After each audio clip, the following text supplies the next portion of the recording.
sobit qilgin va toatingda sobit qilgin deb aytildi. İnsonni qalb nima o'zi desa, arabchadan o'zbekchasiga tarjima qilganda to'ntarib turguchi degan ma'no beradi. Qalb to'ntarib turguchi. Payg'ambarimiz alayhissalom qalbni bo'shatganlar nimaga desa, deb-tekis sahrodagi to'g'ni eng yupqa pati o'sha orqa tarafdagi eng yupqa patiga o'xshaydi deganlar. Shamol bo'lmasa ham bu pat yengilligidan aylanib turadi. Insonning qalbi ham xuddi shunday, Xudoning qudrat qo'lini o'rtasida.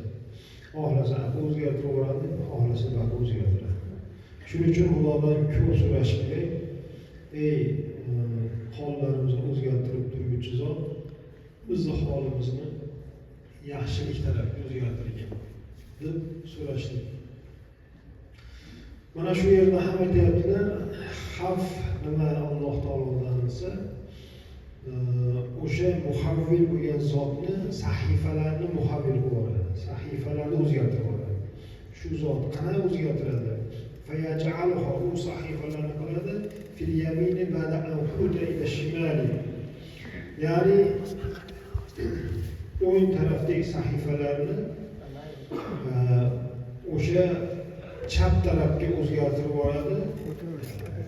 U gunohlar,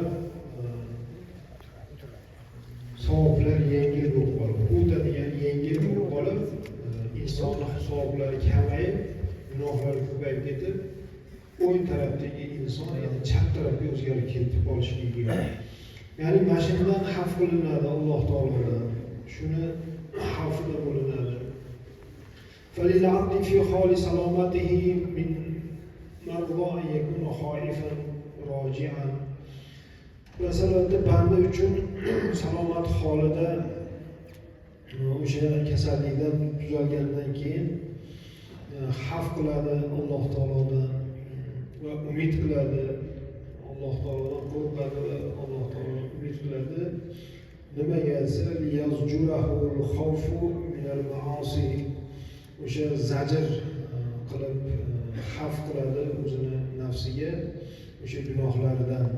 O'sha gunohim sababli Alloh saqlasin, do'zaxlardan qo'rqmaydi deb xavf qiladi, o'zini nafsiga zajr qiladi. Va ya'asuhu rijal ala iktisobi amali solih, va yuboradi o'zini o'sha amal solih amallarni iktisob qilishlikka umid qilgan holatida, Alloh taolodan umid qilib, ya'ni yaxshi ishlarga inson o'zini nafsini yo'llaydi. فَعِبَادَةُ الرَّاجِعِ أَفْضَلُ لِغَلَبَةِ مُحَبَّةِ اللَّهِ فِيهِ. Nimaga bu yerda bandani o'sha rojiligini zikr qildilar desa, chunki albatta bandani umidi la taqnatu min rahmatillah deydi Alloh taolo oyatida, Allohning rahmatidan noumid bo'lmanglar deydi bandalarga. Ya'ni doim inson banda umid qilib turishi kerak Alloh taolodan. O'sha umidni keltirildi nimaga desa, afzal bo'lganligi uchun Alloh taoloning muhabbatiga, Alloh taoloning muhabbatiga afzal o'sha g'olib kelganligi uchun umidni birinchi keltirildi. Favqal xoifi, xoifdan ilgari. Xavf qilishlikdan oldin umidni ko'proq keltirildi. Val moliku yufarriqu bayna min yaxdimahu iqobihi. Bas molik zot Xudoy taolo ajratadi nimani desa, o'sha ibodat qilgan insonni qo'rqqan holatida, o'sha uni iqobidan qo'rqib ibodat qilgan insonni va o'sha umid qilib Alloh taoloning karamidan umid qilib ibodat qilayotgan insonni va min yaxdimahu li shay'in, va bir kishiki ibodat qilyapti hech bir narsa umid qilmasdan, Xudo taoloning o'zini ishqida masalan ibodat qilgan bandalarning o'rtasini ajratdi. qo'rquvchi, umid qilguvchi va hech narsa faqat o'zini ishqida bo'lgan bandalarni Alloh taolo ajratib qo'yadi. Bir suhbatimizda aytdik, o'sha Zunnun Misriyni tushlariga Xudoy taolo kirib, bandalarni 10 qism qildi.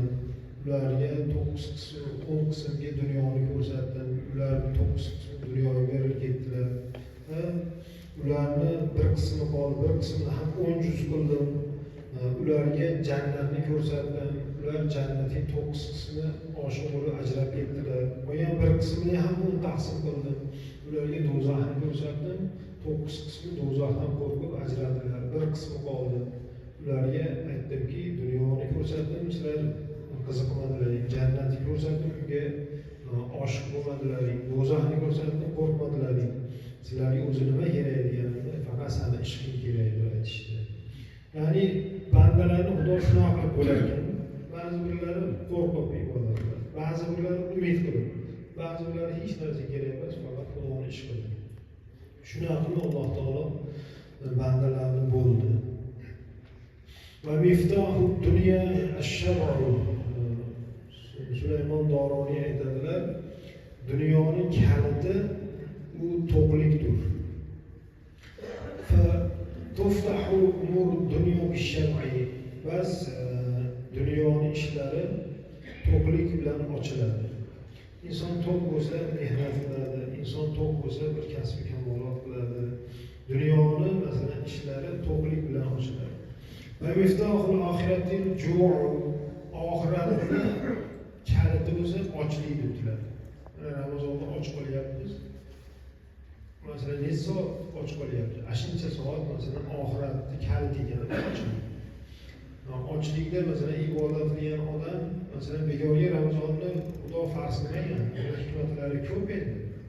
Bitta hikmati o'sha boylar ham och qolib bilsinda, odamlarni ba'zi tabaqalari qanaqa hayot kechirayotganini, ochlik qanaqa ekanligini, chanqoqlik qanaqa ekanligini, qiyinchilik, mashaqqat qanaqa ekanligini ular ham sezsin. O'sha tepadagi martabadan pastroqqa tushib, och qolib, ularni o'yinida masalan ularni ko'zi bilan ko'rsin. Och qolsa qiynalar ekanda odam, chanqab qolsa shunaqa qiynalar ekanda, falonchi qo'shni, falonchi qarindoshim puli yo'q, boshqasi yo'q, shunaqa hayot kechiryapti ekan dedi, endi zakotdan chiqarib o'shalarga bersin.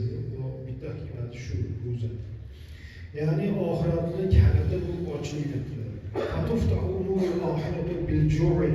Biz oxiratni ishlari u nima bilan ochiladi? Ochlik bilan ochiladi. Och qolgan odamning kallasiga bir ilm keladi. Bir yotilagan narsasi keladi. To'q odam hech ham dars qilmaydi. To'q qorin bilan faqat uxlaydi odam. Uyqu keladi, lanjlashadi, yotib olsam deydi, boshqa deydi. Och qolsa odam zehni ochiladi. Masalan, yodlash, hifzi ko'tariladi. Payg'ambar alayhisolatu vasallam bekorga och yurmaganlar. Mana Mavlud shariflarda ko'p o'qiymiz-ku.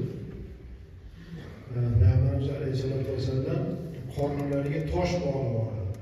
Ochliklardan qornlariga tosh bog'lab yurardilar. Bu toshni nimasi o'sha oshqozonga tegib tursa, o'sha oshqozonni sal aldab turar ekan o'sha bilan masalan och yurganlar. Bir ro'za tutsalar 2 kun, 3 kun, 4 kungacha masalan bitta ro'za bilan yuraverar ekan. Sahobalar endi Rasulullohni har bir qadamma-qadam yurishgan, Rasulullohga tahlid qilaman deb ikki sahoba ro'za tutib, bir kun yemabdi, ikkinchi kuni oyoq osmondan yeb bo'ldi. Buni xabar Rasulullohga bo'lgandan keyin nimaga bunaqa qilding? Sizga o'xshamayman. Sen Allohning qulisan, bandasan, oddiy. Men payg'ambar Xudoga payg'ambarlik quvvati Xudo tomonidan kelib turadi. Sen menga nima qilmagin degan ekan. Shunaqangi ochlikni o'zlariga masalan lozim tutganlar payg'ambarimiz alayhisolatu vasallam. Bo'lmasam Badxo Makka. Makkani o'sha badxolari, vodiylari, toshlari gapirgan. Ya Rasululloh, siz uchun tillo oldin bo'laylik, diningiz uchun misol ishlating, shuni sarf qiling deyishgan. Til bilan, arab tili, fasohat tili bilan. Unga masalan Rasululloh ko'nmadilar. o'shani tillo qilib ishlatmadilar. Balki al-faqr fahriy deb o'tib ketdilar. Faqrlik ma'ni faxrim dedilar. Va mana shu oxiratning ishi ochlik bilan bo'lganligi uchun Rasulimiz alayhisolatu vasallam ochlikni o'zlariga lozim tutdilar. Va yuhibbul fuqaroa va masakin, fuqarolarni yaxshi ko'rardilar, faqirlarni, miskinlarni juda do'st tutardilar. Va ya'udu mardohum va yushayyu janaizahum, ularni kasallik bo'lsa miskin demasdan borib ko'rardilar. Sahobalar bilgan. O'tib qolsa janozasiga darrov borib ular janozasini o'qib berardilar. Shunaqangi o'zlarini faqirlik, yana shu ochlik bilan hayot kechirganlar. Val maqolatu rabi'atu val khamsun 54-maqola aytiladi.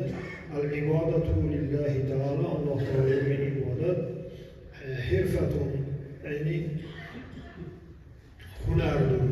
Mukassabu min kulli jihatin, har bir narsadan kasb qilinadigan hunardir. Ahonu tuhol hilvatu, uni do'koni u hilvat joydir dedilar. Bu albatta nafl ibodatlarga tegishli gaplar. Farzga albatta u xilvat bas, balki jamoatga chiqiladi, jamoatda bo'linadi.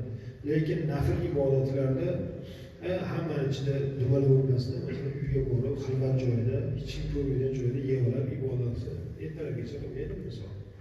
O'sha afzal, o'sha hilvatda ibodat qilish. Ibodat deyaptilar. U hirfatun, hunardir. Uni do'koni u hilvat degan, hilvat joydir.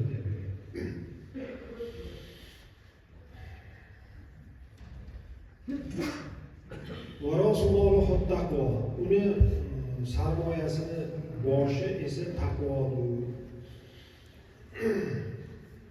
O'sha nafsini siyonati, saqlashligi, o'sha yomon ishlardan, shunday yomon ishlariki uni uqubatiga, o'sha fe'li bilan uqubatga oladi, yoki tark qilishlik bilan, buyurgan ishni tark qilishlik bilan uni nafsini o'sha uqubatga oladi.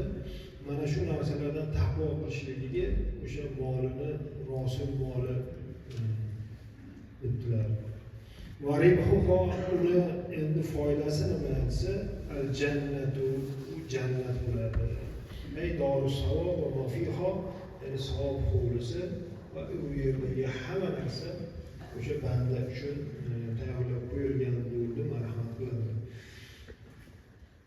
Azizlar, albatta Alloh subhanahu va taolo bizlarni ham ibodatlarimizni qabul qilsin, oxiratga zaxira qilsin, boradigan joylarimizni jannat va mafiha, undagi har bir narsa bo'lishini muvaffaq aylasin.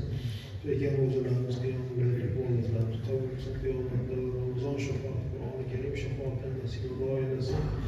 Jamoatga kelayotgan jamoatlarimizdan nasib qadamlarimizni rozi bo'lsin. Qancha qadamlarimizga sayyoat xatolarimizni o'chirgan taolo va dindan, gunohdan poklangan holatda chiqishlik baxtini hammalarga muyassar muvaffaq qiling. O'rganadigan kuch-quvvat va shijroat ato ber. Va sallallohu ta'ala Muhammadin va ala alihi va ashabihi